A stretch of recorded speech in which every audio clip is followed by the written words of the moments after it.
अगर आप NEET PG की काउंसलिंग करना चाहते हैं एमपी स्टेट के, अगर आप डोमिसाइल हैं या फिर एमबीबीएस आपने एमपी से किया है, तो ये वीडियो आपके लिए बहुत ज़्यादा इंपॉर्टेंट है। क्योंकि अगर हम पीजी की बात करें तो एडमिशन मिलेगा या नहीं मिलेगा ये तो बहुत सारी चीज़ें हैं, लेकिन कुछ ऐसे रूल्स होते हैं जिसको अगर हमें पता नहीं है तो बहुत ज़्यादा दिक्कत जाती है। तो उसको इस वीडियो में मैं डिटेल में डिस्कस करने वाला हूँ, उन कुछ पॉइंटर्स का, उन कुछ रूल्स का जो कि ऑफिशियली गवर्नमेंट ऑफ एमपी ने दिए थे, ताकि आपसे वो गलती 2024 में ना हो। अब एक चीज़ आपको ये समझनी पड़ेगी, ये रूल्स 2024 में अपडेट हो सकते हैं, अगर नहीं होते हैं तो फिर ये वीडियो आपके लिए वैलिड रहेगा, अदरवाइज हम एक नया वीडियो बनाएंगे इसके रिगार्डिंग।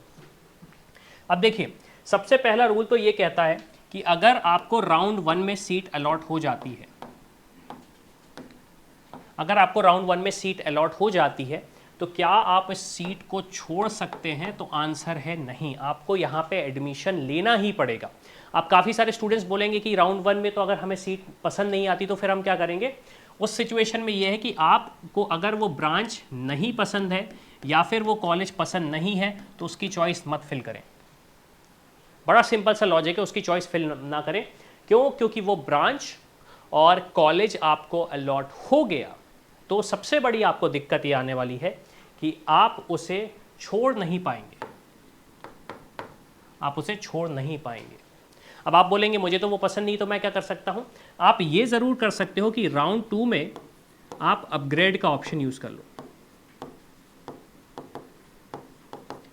आप अपग्रेड का ऑप्शन यूज़ कर लो। अपग्रेड के ऑप्शन में ये है कि इससे अगर बेटर ऑप्शन आपको मिल रहा है तो उसके मिलने के चांसेस आपके बढ़ जाएंगे, अदरवाइज फिर वही इशू कि आपको पता ही नहीं कि क्या होने वाला है।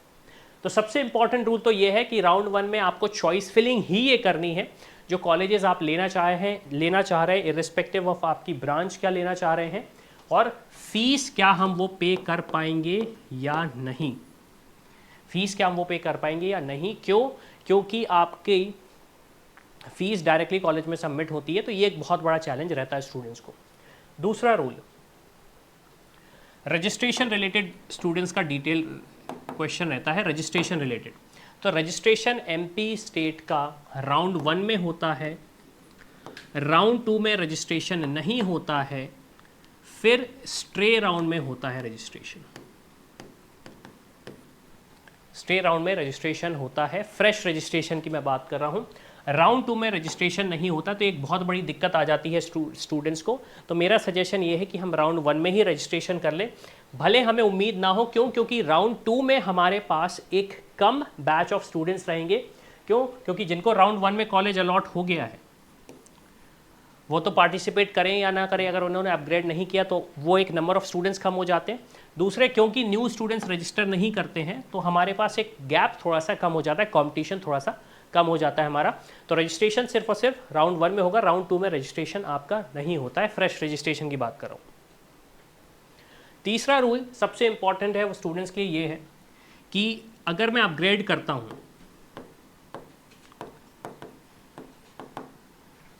और अपग्रेड में मुझे राउंड 1 में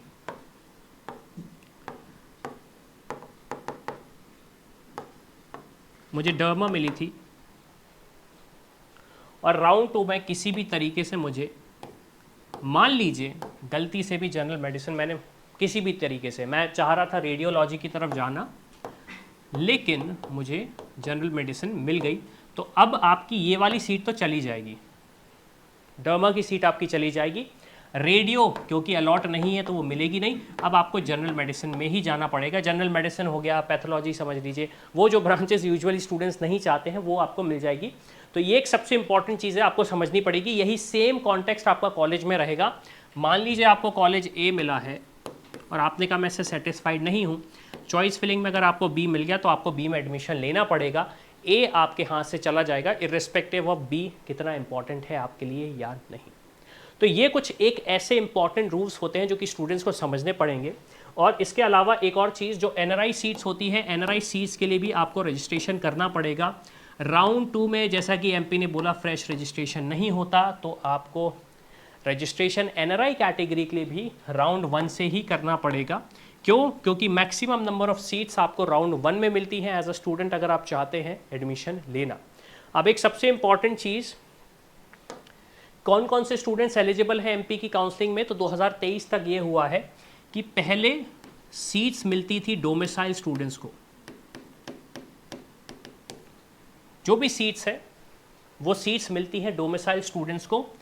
अगर सीट्स वेकेंट रह जाती हैं उसके बाद से फिर वो ऑल इंडिया स्टूडेंट्स को मिलना चालू होती हैं, लेकिन वो मेरिट बेस्ड ही अवार्ड होती है, वो मेरिट बेस्ड अवार्ड ही होती है। उसके अलावा और कोई प्रोसेस नहीं है सीट अलॉटमेंट का।